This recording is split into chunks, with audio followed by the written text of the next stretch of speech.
If heaven could receive mail, to whom would your love letter to grief be about? Welcome, everyone. I'm Tiffany, your Love Letter to Grief podcast host. If this is your first time, please hit the follow button. And if you're a returning listener, welcome back.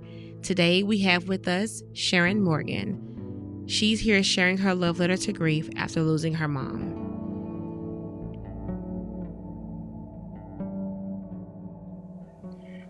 Hello, everyone. It is so nice to be here.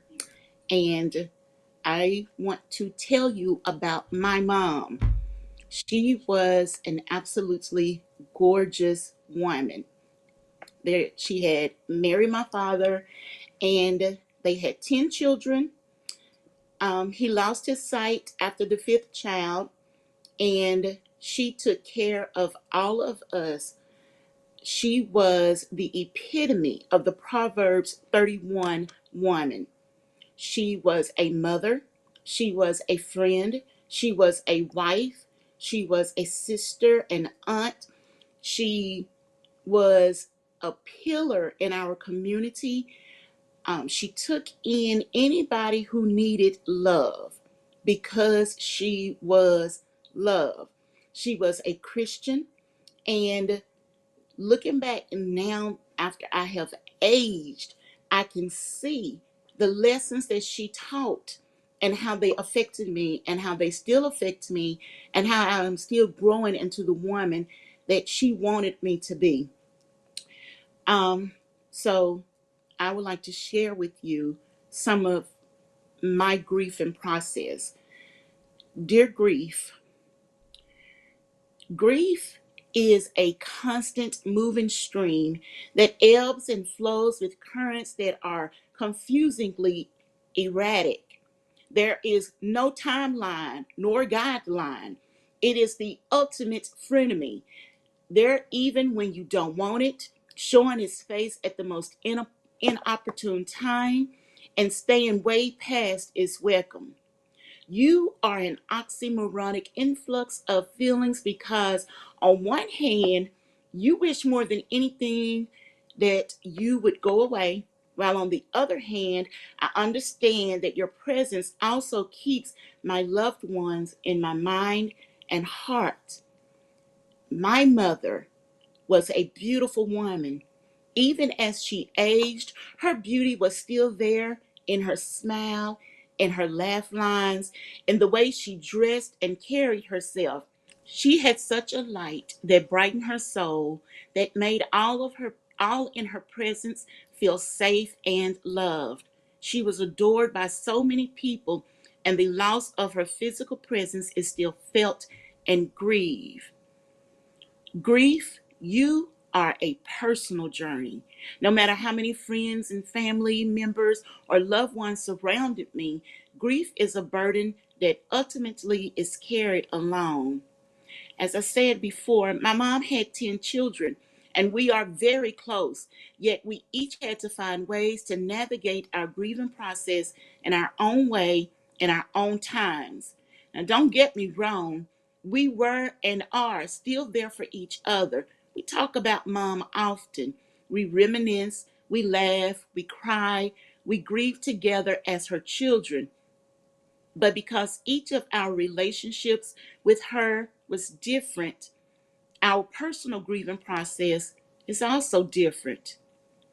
For the first 40 years or so of my life, my mom and I were not close.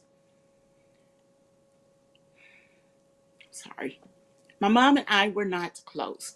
There were a lot of factors about that. But when I got older, there came a point in time when I had to take care of my mom as her health deteriorated and I was having issues of my own, so I had to retire from teaching. And while I was taking care of her, she and I ended up having a heart to heart conversation that was extremely tough. I made her cry, she made me cry, but in the end, we healed. And I truly believe that God allowed us to have this healing process because not too long after, my mom passed. And because we had had that conversation, my grief is slightly different. And because I was there taking care of her, and I saw how much pain she was in, her passing from me was a relief. And I don't Mm. want you to think that in a bad way. But when you watch somebody in serious pain, day in and day out, struggle to walk, struggle to breathe at times, but bear it with such grace, my desire for her was for it to be let go. Mm. So my grief is twofold. On the one hand, I seriously miss my mom. I miss her presence. I really miss her smile. I miss her love. I miss her hugs. But on the other hand, knowing that my mom was saved, knowing that my mom had a personal relationship with God, knowing that my mom did all she could to be the child of God and to show the love of Jesus, then my grief is banked because I know she is resting in God's arms. But grief, you show up, and sometimes you can tear people apart because when you love somebody, when you really love somebody, and they are a part of the very fabric of your soul, when that fabric piece is missing, when that thread of life is gone, then that that emptiness cannot be filled with or by anything or anyone else. It is empty and it is hard. And you struggle with how to make a new piece of art Mm. out of piece that is broken and when pieces are missing. But the great thing about it is when a person loves you and you love them, that artwork is gorgeous no matter what. Now, I will say this. I never knew, and I'm not sure if I said this or my cousin said this when we were working together or if I read it somewhere else, but it resonates within me. And it's, I never knew the human body could hold this many tears. So many, I wonder why we don't drown in them. But the thing about water is it can be destructive, but it can also be a foundation for growth. Mm. Life needs water. And so use your tears to help you grow. Cry your tears. Don't hold them in. Let them be the foundation for growth.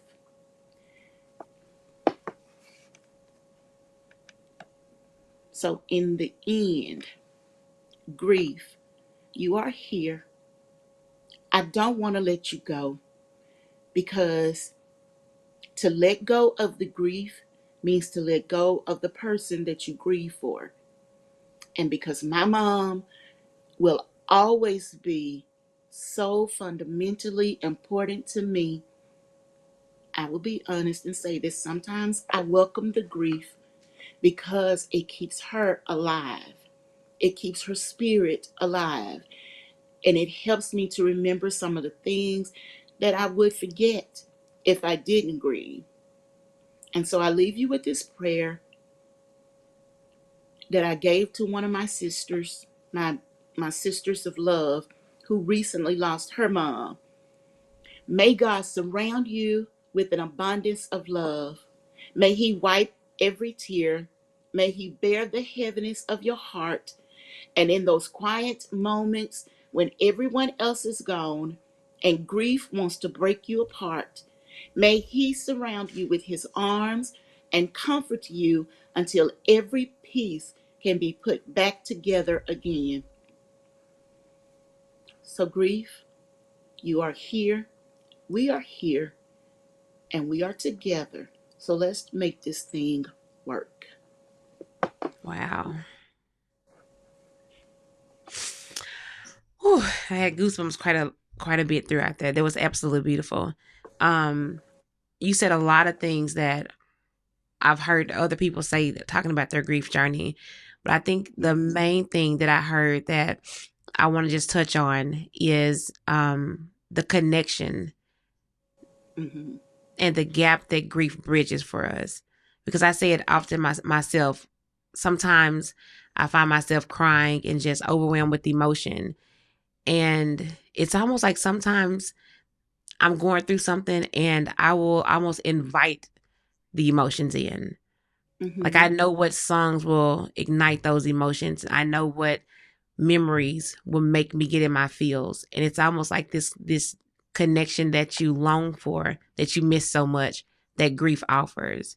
So Mm-hmm. if you could just talk a little bit more about that, like what things have you found in just your day to day that helps you connect with grief, that helps you connect with your mom?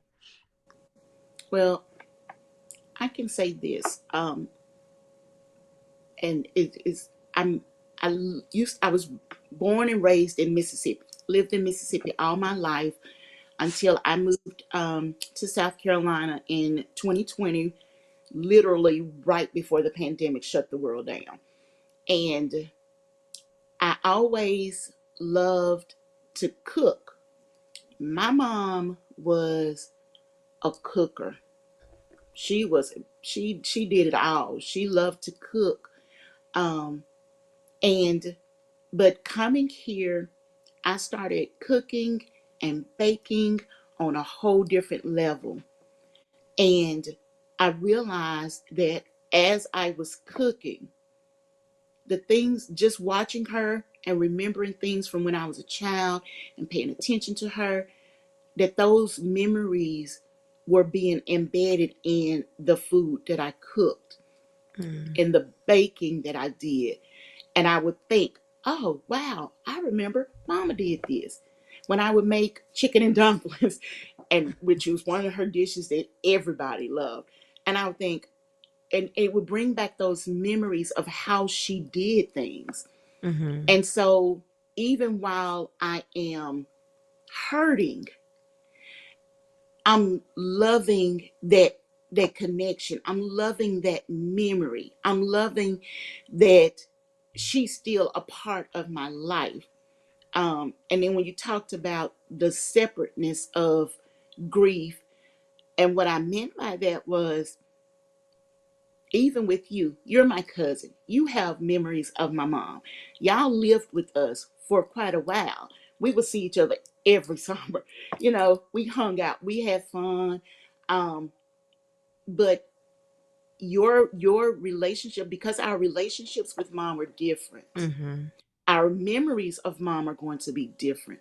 So our grieving is going to be different.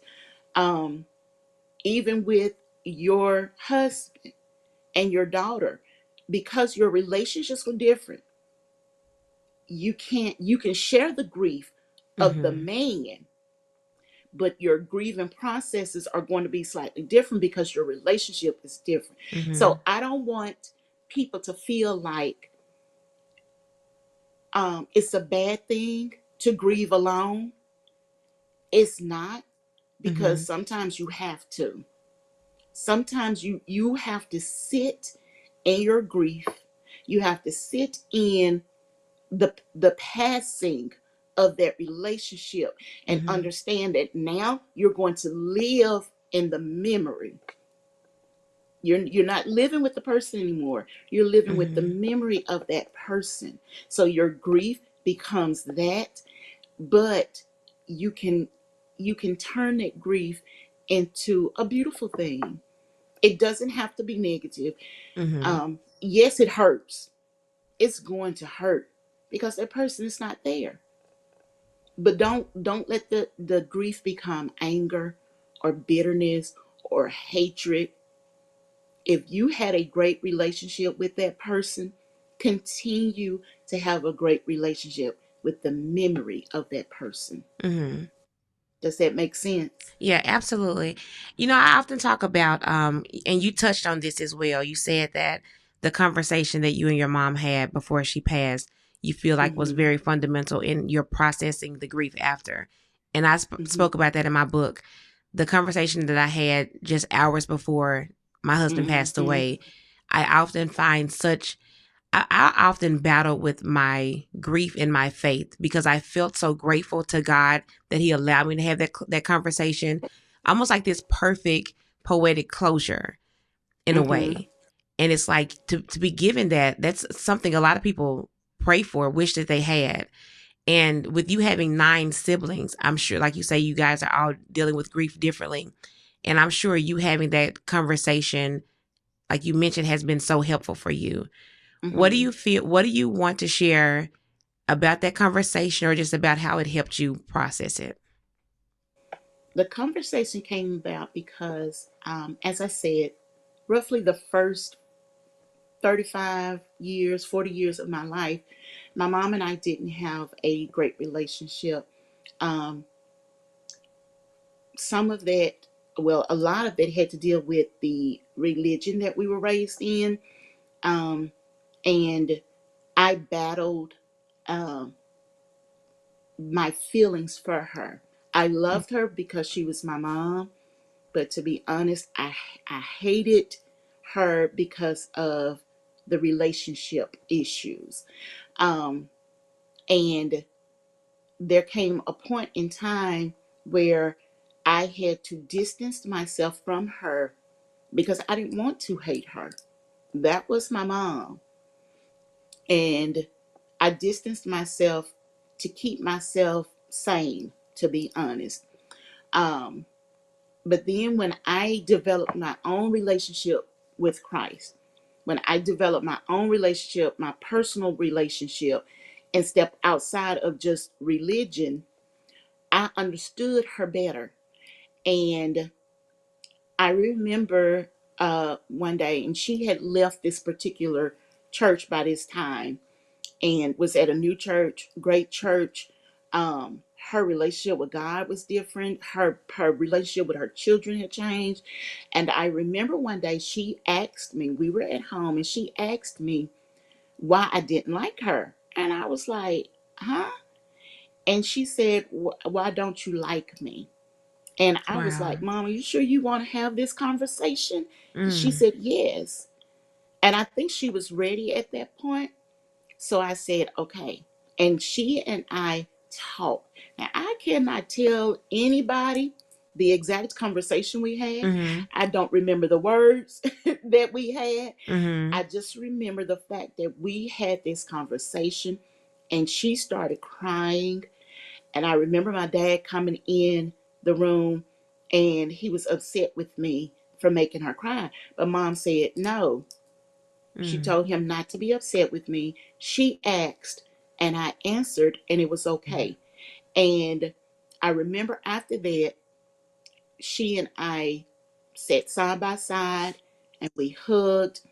And it was such a moment of healing. Mm. And after that, our relationship changed so drastically. Like that weight for both of us, I think, had been lifted. Um, there were times when I would go and sit in the den with her, and she would just reach out to hold my hand, and she started doing it to everybody. And I kind of think she knew at that point Mhm. that her transition was coming. And I remember one day I was sitting in the living room at her home, and the Holy Spirit whispered to me, she's not going to be with you much longer. Mm. And I said, huh? And the voice was so loud, I actually looked around to see if somebody was in there with me. And he Wow. said it again. She won't be with you much longer. And I carried that for so long, I knew I couldn't tell my siblings. And there were a couple of young ladies, Tiffany knows them, Tiffany and Teresa Williams, and we were going to church together at that time.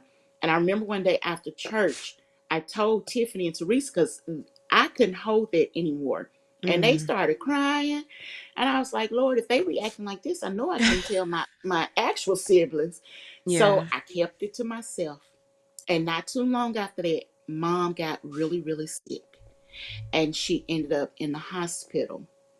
And probably roughly 2 or 3 months, if that long, maybe, but not too long afterwards, um, she died. And I will share this when it comes to grief. We always start questioning Mhm. the things that we could have done, the things that we should Mhm. have done. If I had just known that was going to be the last time I saw my child, I would have kissed her on the cheek. If I had known that was the last time I was going to see my husband, I would have said, I Mhm. love you once more. But the Mhm. fact is, we do not know when the last time will be. And my mom was in the hospital, and I remember I've had a lot of health issues, which was one reason why I had to stop teaching. And I remember the day that my mom passed. Um, I had a doctor's appointment, and when I left that doctor's appointment, I went to the hospital. I was like, I'm gonna go in and see her because I had not been able to see her that whole weekend. I was like, I'm gonna go in and see her, kiss her on the cheek, tell her I love her, and then I'll go home because I was hurting so badly. And I remember my dad came, one of my nieces brought my dad out, and he said his head was hurting. His head was really, really hurting, and he wanted to go home. I was like, Dad, okay, give me a minute. Let me run up and speak to Mom and kiss her and say bye, and then I'll take you home. And he was like, no, he really needed to go because he had his I think he had a migraine. And I said, okay. So I just called her and told her, and we left. And she died that night. And for a long time, I was so hurt that I didn't get to go up there because she got to see all of my siblings. She got to see you guys, her brothers and sisters, but I didn't get to see her. She didn't get to see me. And I was mad for a while. I was mad at my dad because I was like, you stopped me from going up there. And I Mhm. was mad at God because I'm like, you knew what was going on with me physically, and you didn't give me the chance to say bye to her. And the Holy Ghost let me know that I had said bye to her. I had been saying Mhm. bye to my mom Mhm.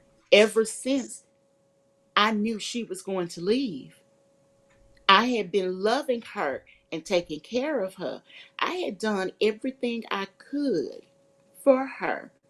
So physically going up there and saying, I love you, goodbye, whatever, it would not have changed anything. Mhm. It would not have made a difference. Mom knew I loved her. I know I loved her. So I had to rewire my thinking Mhm. because, again, like I said, we don't ever know when the last time is that we'll see somebody. And I know we hear it over and over and over again, but let's be honest, life be lifing, Mhm. and we just don't think about it because somebody can be sitting beside you 1 second and the next second they're gone.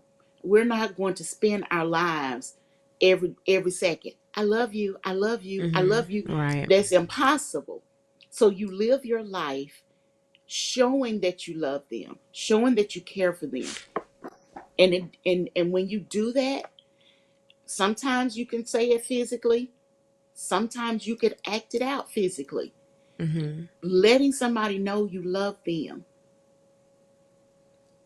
is what we have to live. It's the life you have to live so that when that person does die, when that person is no longer with you, then you can rest in knowing that I did everything I could. Mhm. I showed my love every way I could. So my mom, my sister, my friend, cousin, aunt, whoever it might be, they can die easily knowing Mhm. that I love them. And Right. I honestly believe that my mom knew. So she didn't have to call me up there personally to say bye to me like she did the rest of her family because we had already done it. My Mhm. mom, when my mom and I had that conversation, we said our piece with each other then. And even though that was long before she passed, Mhm. she still knew. And our relationship completely changed after that. So Yeah. that's what brings me peace. And that's why I don't break down in the tears. And nothing against anybody who does that. Please understand, I'm not saying it, everybody, because sometimes you have to do that, Mm-hmm. especially when your your relationship is not good Mm-hmm. and that person dies before you can make it good. Mm-hmm. Because I think about that. If my mom and I had not had that conversation Mm-hmm. and she had died, my grieving process would be completely different. Mm-hmm. So I always thank God that we were able to have that conversation. Yeah. I can understand that. I I've always ask people when they're talking about their grief journey, what's the one thing you wish you knew about grief beforehand? Or what's the one thing that you've Mm, learned that you wish someone could have given you advice on? I think the biggest thing for me was being that my husband passed a week after my birthday. I mm-hmm, found myself the first year after trying to get back to my old self. And I wish mm, that someone mm-hmm, had told me a year prior to this entire, like this first year, that I would not be myself again. mm-hmm, So that was like the mm-hmm, biggest thing that I wish someone knew. I wish that I knew early enough that it is impossible to be the same me without, like you mentioned about that fabric of life, without that thread of life. What is the one thing mm-hmm. that you wish you knew earlier that you learned through your grief process? Hmm. I wish I knew, like what I said earlier, that grief is personal. Mm-hmm. That no one else can um, really walk your grief journey with you. They can help you along the way. They can um, be a hand that will reach in and pull you out of the depths of your grief sometimes. But grief is personal. I Mm-hmm. wish I had known that grief is personal. Um, I can imagine because with you having 9 siblings, mm-hmm, because I would assume a lot of people think, oh well, I'm not going to have to walk this journey alone. I have, yeah, like, you literally you mm-hmm, have a gang of people that you could walk this mm-hmm, journey with, and so I can yeah, imagine, I can completely understand what you're saying with that, how yeah. it is And completely and personal. then we're close. My Mm-hmm. siblings and I are really close. Mm-hmm. Um, there is I don't give you an example. I had called my youngest brother, and I called him for advice because my laptop that I had completely died on me, and my writing and everything was on there, and I just was I didn't know what to do.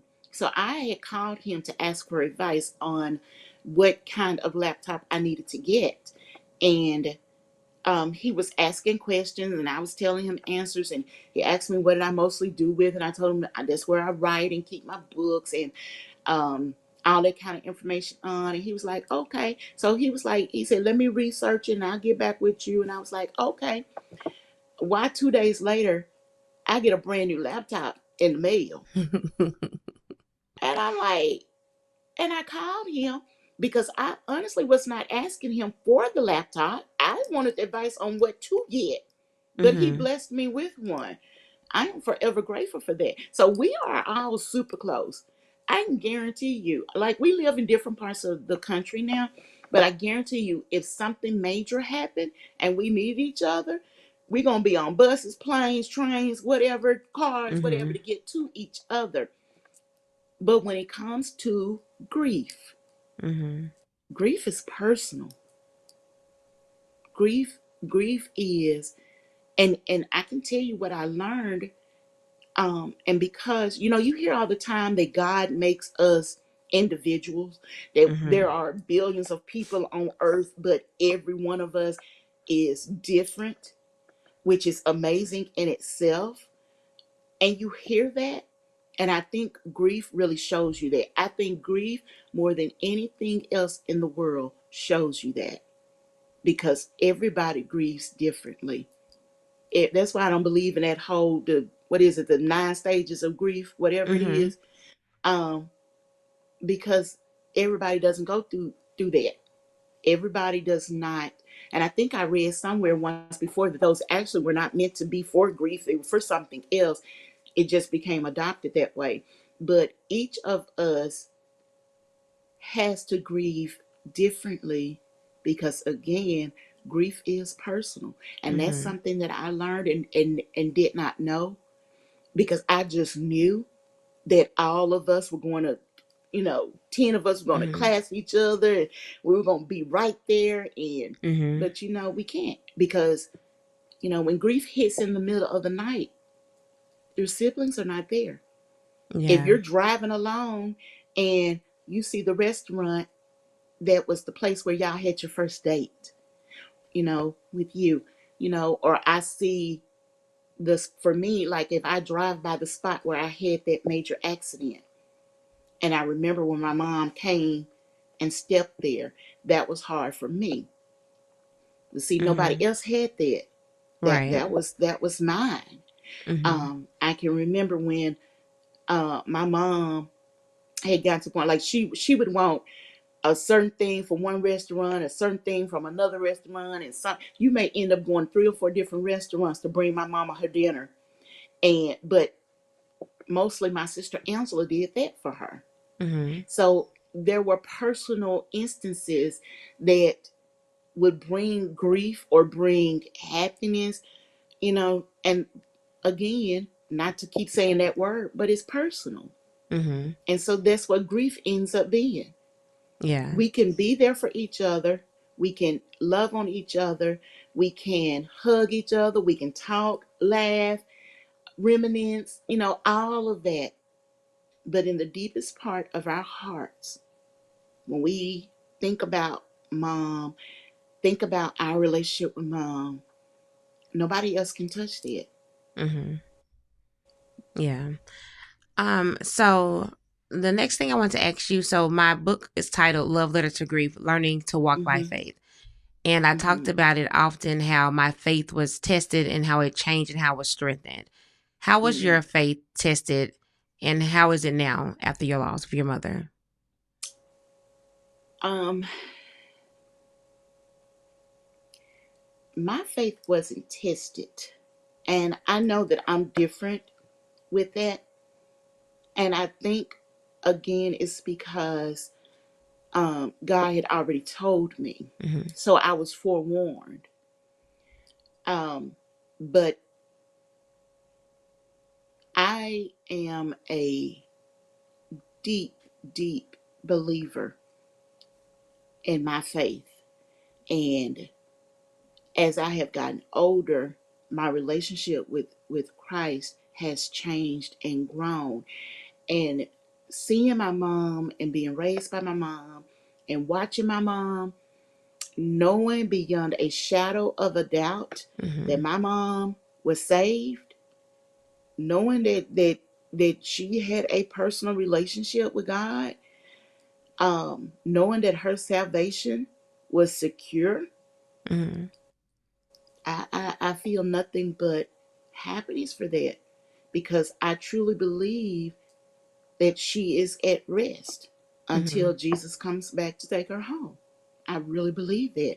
And because my faith in that is so strong, um, honestly, the only thing that changed was that got stronger. Mm-hmm. As my relationship developed with Christ, my faith just got stronger in that. Mm-hmm. And looking back and seeing the life that she lived, seeing the way that she treated her children, seeing the way that she treated her husband, seeing the way that she treated the people around her, Mm-hmm. and you know how you can look, they say you look back over your life and you Mm-hmm. can see the things that you didn't think about, and so I look back and see the life that she lived. Mm-hmm. So my faith, honestly, it increased. That's There were great. no Mm-hmm. dips. It increased even more because she left such a perfect example for her children. And so I I love that. encourage your walkers, honestly, if you have not read or don't know about the Proverbs 31 woman, Mm-hmm. read that. That was Celeste Morgan. That I was love her. that. Taking care of her husband, taking care of her children, taking care of the community. Mm-hmm. That was her. Okay. And so So my faith speaking of actually taking grew. Okay. So Hmm. speaking of taking care of people, you often hear people say, I think the thing you hear the most from people when they know someone is grieving is, let me know if I can help you. Let me know if you need me. And I always say Hmm. to people, I try to encourage people to kind of try to change that mindset instead of saying, let me know what you need or tell me what I can do for you, to do the things that naturally come, the things that come natural to you. Like if you like to Hmm. cook, make them dinner. If you are taking your trash to the end of the road and that's your neighbor, take their trash as well. Just the little things that you can do that really Hmm. stand out. You talked about how your brother blessed you with the laptop when you were just simply asking for advice. And during your grief journey, there will be moments where people will step up and show you that they may not be able to Hmm. relate to what you're going through, but they have empathy for you. Do you have any examples of things that people did for you that stand out to you as really important things that helped you through your grief? Well, it's like you said, it's the little things. Mhm. Because, as I said earlier, life be lifing. Mhm. And life does not stop just because somebody dies, because Mhm. people die every second. So life continues. But when you are in that the throes of grief, in that beginning, Mhm.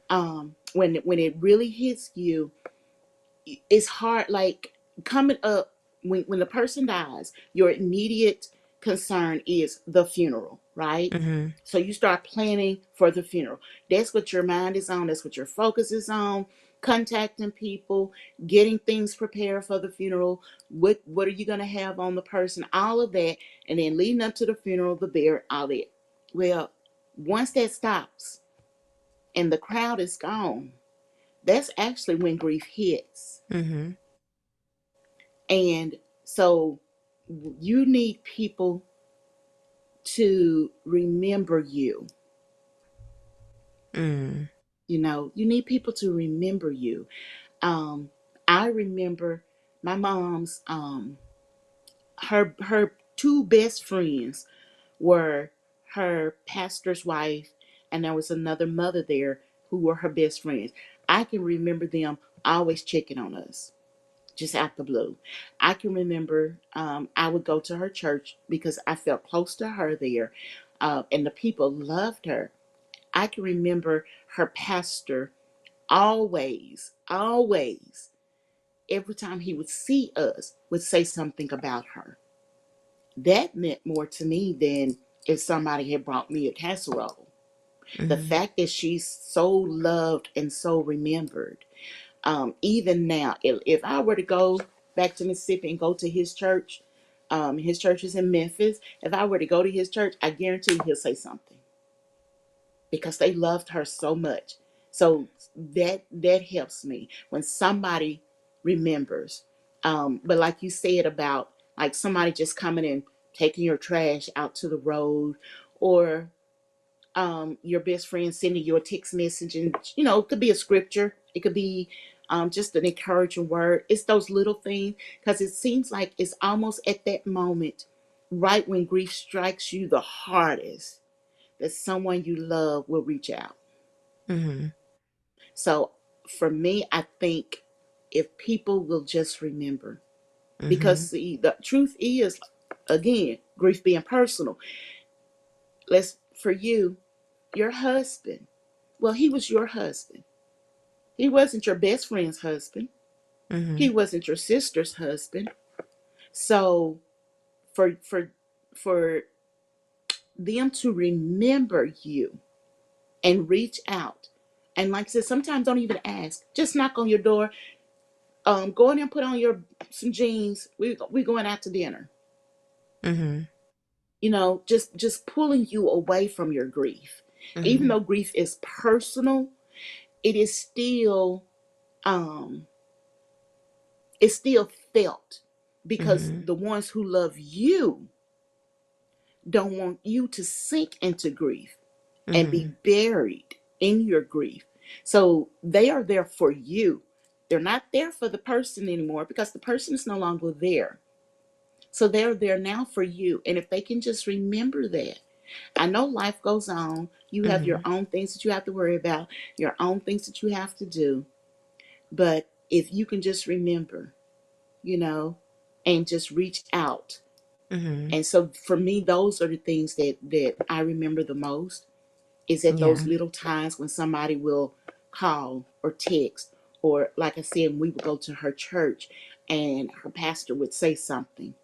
You know, those things were important, Mhm. and they helped so much because I knew mom was still loved, and that Yeah. helped. Yeah. Mhm. I And remember I when do. I first. Oh, I'm sorry. Go ahead. No, I was just gonna say another thing, which is gonna sound kind of odd to say, but honestly, my mom's funeral. I wish I had a video of my mom's funeral. You know what? So I encourage people about that all the time. When Darrell really, passed away, yes. I hired a videographer, and I was a Mhm. wedding planner. So of course, for me, even though it Mhm. was his funeral, in my eyes, I realized I wasn't going to be present. I knew I was Mhm. there, and I just could. I knew before I even got there that I was not going to be present. And I Mhm. remember when I mentioned to I think I mentioned to my best friend I wanted to hire a videographer. She's like, "Well, how much is it?"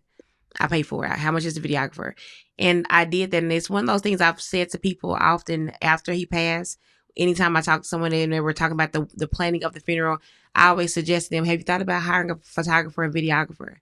And they always I'm say, so what? glad you said They, that. 'Cause they that always, they like, I when I thought I was say it, they look like, crazy. oh, that seems kind of strange. But Yes. trust me, like, Yes. because I mean, Taylor was 10 years old when her dad passed. And Mm. like I say, you're there. And your mom's funeral was absolutely beautiful.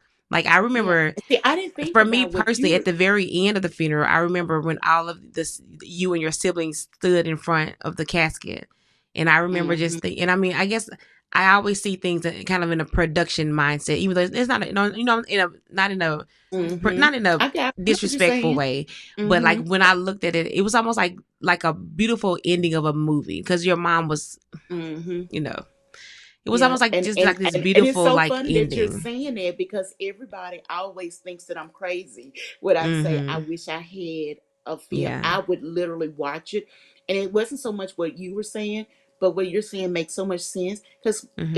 it's like a wedding. Mm-hmm.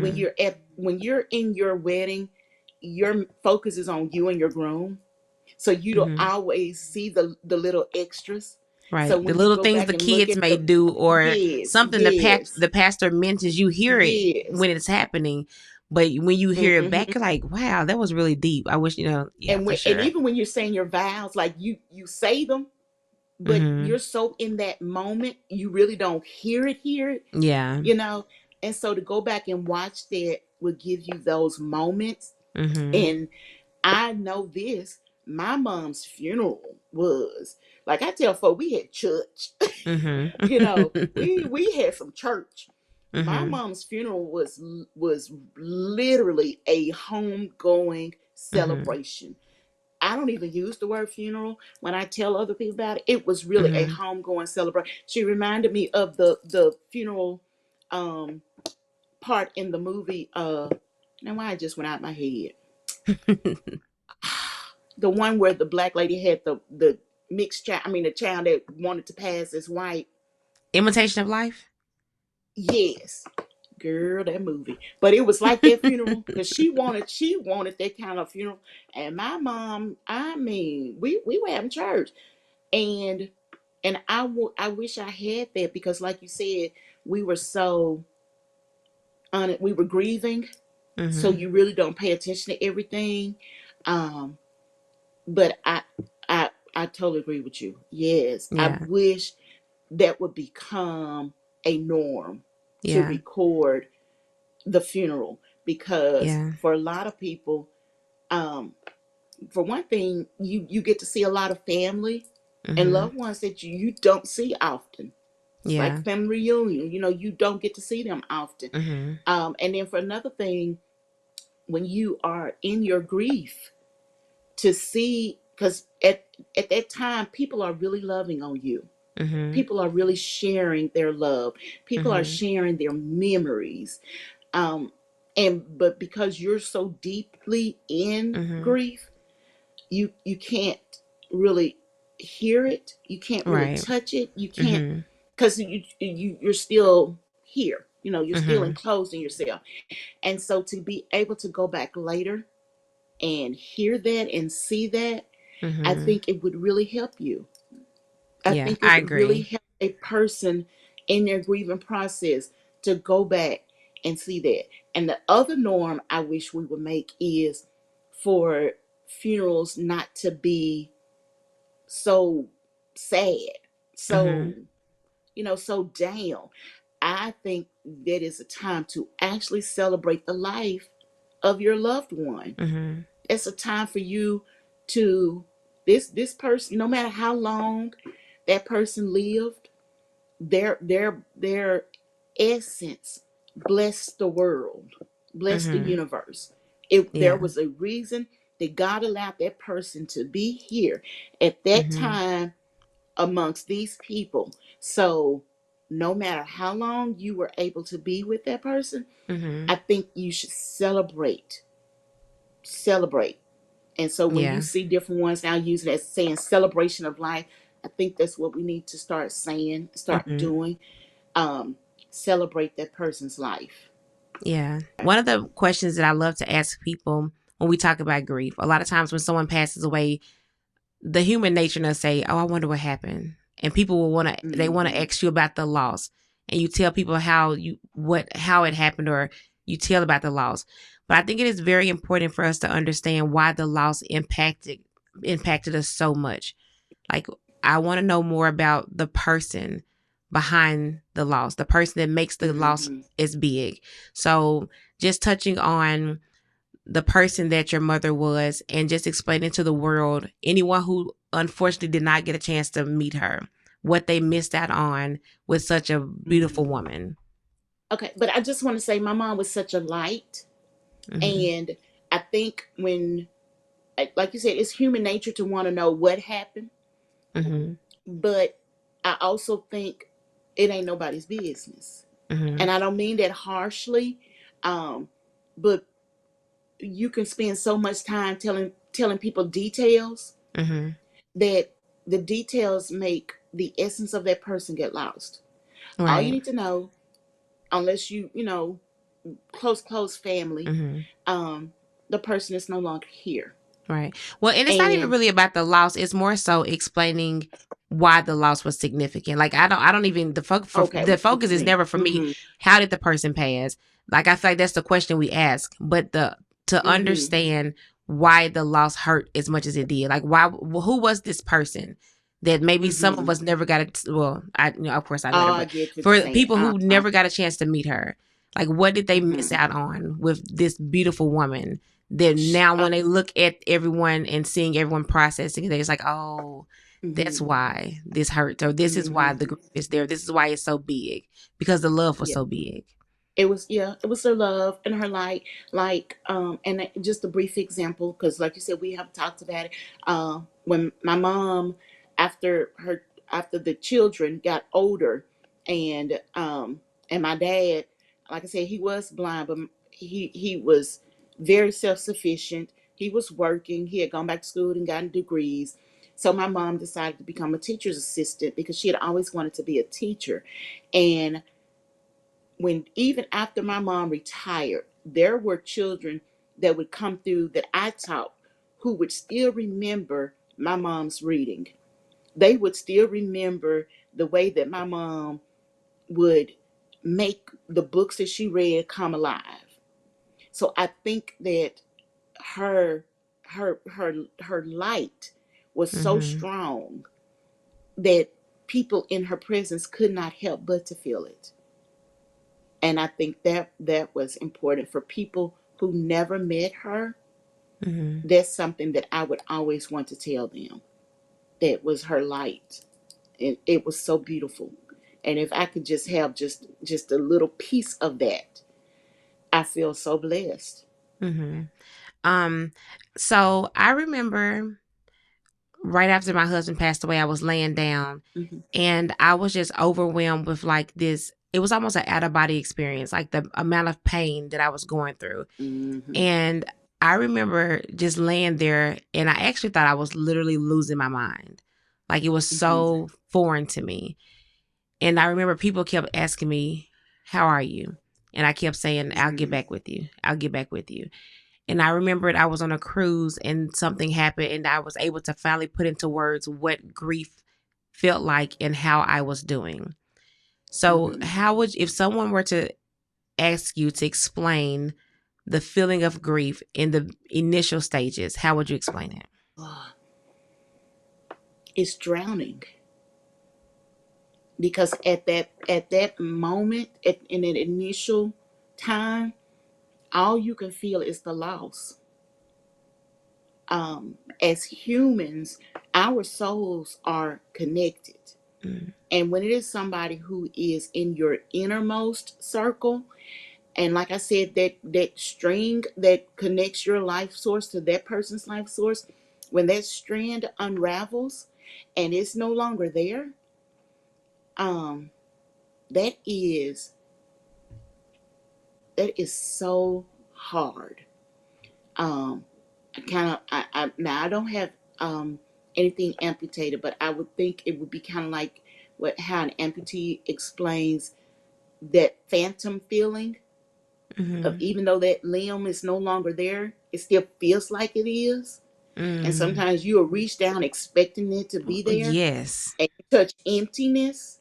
You Mm-hmm. know, when when your mom's there and you pick up the phone to call her, and then you realize I can't call her because she's beyond reach. That those initial stages are hard, Mm-hmm. really hard.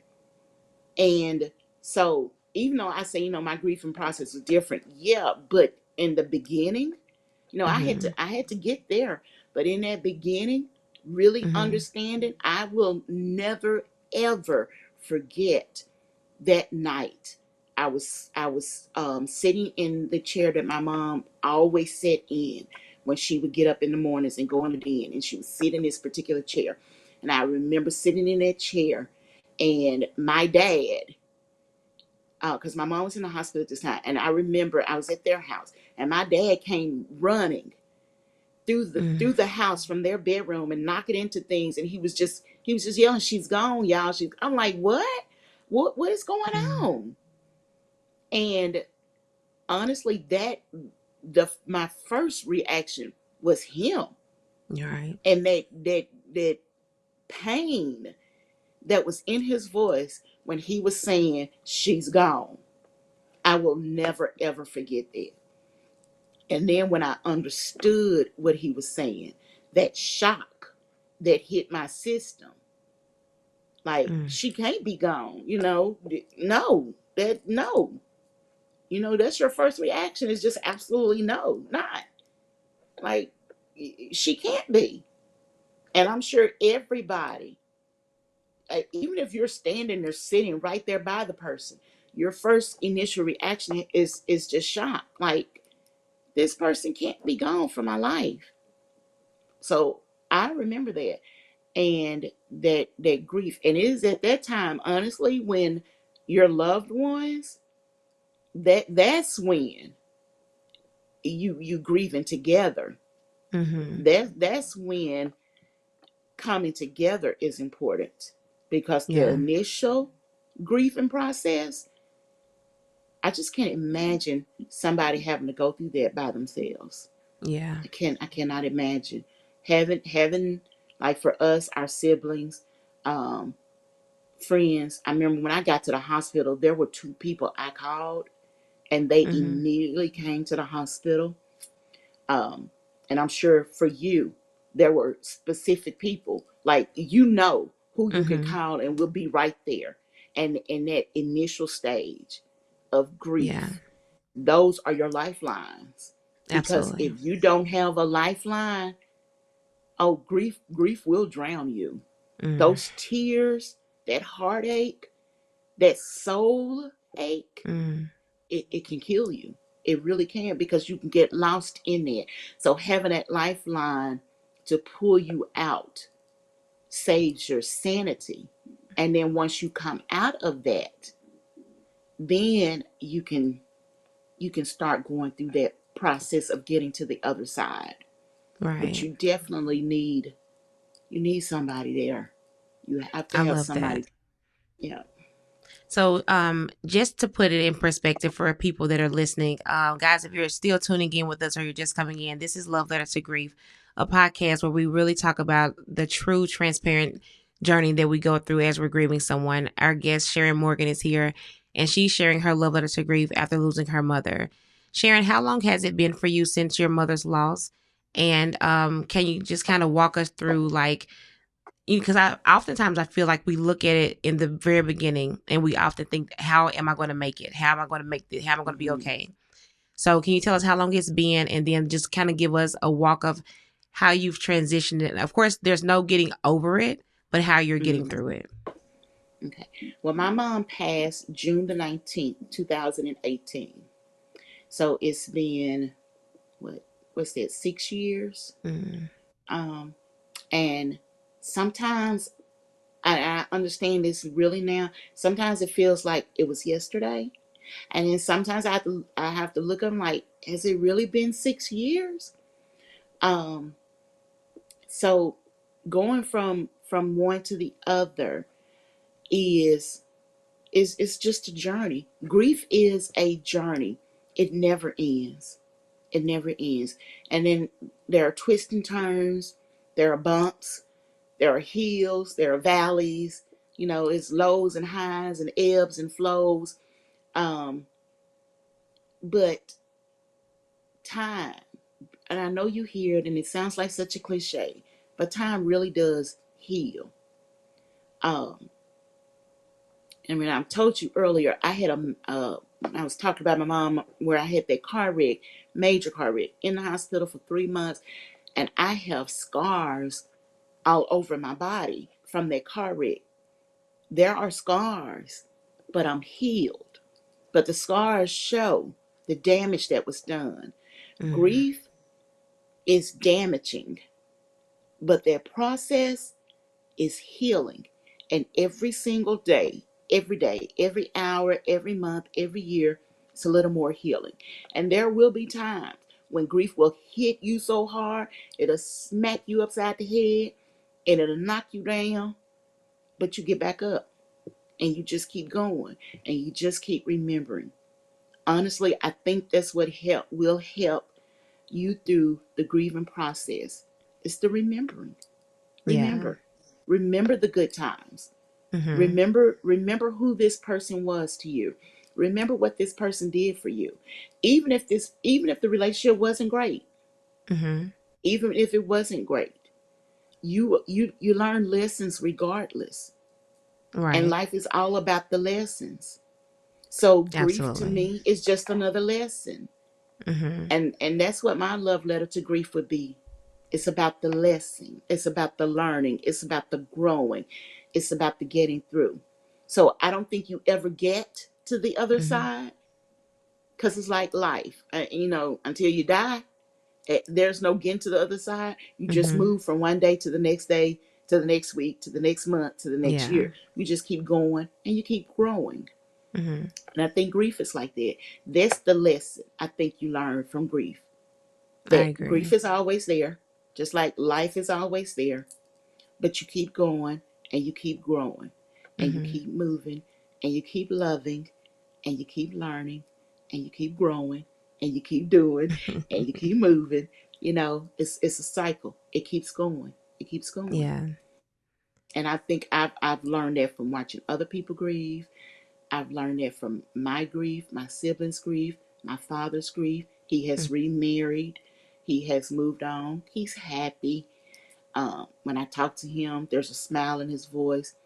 And my parents were married for 50 years before my mom passed. She Mm-hmm. passed the very next year after they celebrated their 50th year anniversary. Mm-hmm. So she was a part of his life for most of his life. Mm-hmm. So I don't think he has gotten over. Yeah, he's remarried. Yeah, I believe he loves his new wife. Mm-hmm. But she was such a part of the fabric of his life. You Mm-hmm. don't get over it. It's Absolutely. impossible. You don't get to the other side. Mm-hmm. You just keep going. Right. I know you talk about how grief is personal, and just in closing, I want to say, and I agree 100%. I feel like every relationship is different. That's why I really wanted to dive into this podcast, because someone can listen to my story and it may resonate with them, and they may can Mm-hmm. understand parts of it. But grieving a husband is completely different from grieving a mother.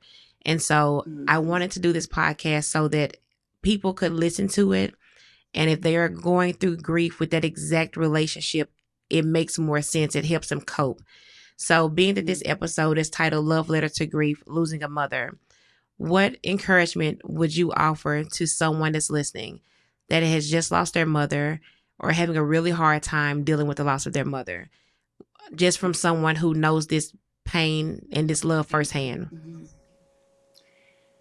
Um, I I think the last thing I just want to put on it is re-emphasizing the remembering. Um, Moms, like you said, when grieving for different people in your life makes the process so unique. And moms, like, that's the person who gave you life. That's the person that for the first 10 months of your life, you were literally dependent upon that person for your life. Your umbilical cord was connected to her life force. And it there's nothing that can compare to that. Um, so when it comes to your mom, I think that grief is different because you understand and you realize that this person gave me life. And it is hard to understand that the person who brought you in is no longer here. And I think again you get through that by remembering. You think about who your mom was, what your mom did, how your mom loved, how your mom's relationship with you was, the things that she taught you, the things that she gave you. And when you see those things and when you think on those things, that's what helps you. Don't let yourself get stuck in the bad. Don't let yourself drown in the negativity. When that comes, force yourself to go somewhere else. Force yourself to think on something else so that you remember the good and you remember that this was the person that I first knew. Your mom is the person you first know. You know, when you're born, unless something happens, an emergency situation, when they when you are born and you come from your mom, when you come out of her womb, they lay you on your mom's chest. Your mom's heartbeat is the first thing you hear. Your mom's voice is usually the first thing you hear. So I think for you, those of you who are grieving the loss of your mom, just remember that. Remember who your mom was to you and fall into the love. Fall into the love, the remembrance Mm, of the love, and let everything else go. that's absolutely beautiful. Well, I thank you for being on the show today. I feel like you've offered so much to a lot of people, and hopefully, something that we've said today throughout our journeys of grief will be something to help someone that's grieving as well. Well, thank you for having me. I am honored. Thank you. I appreciate it.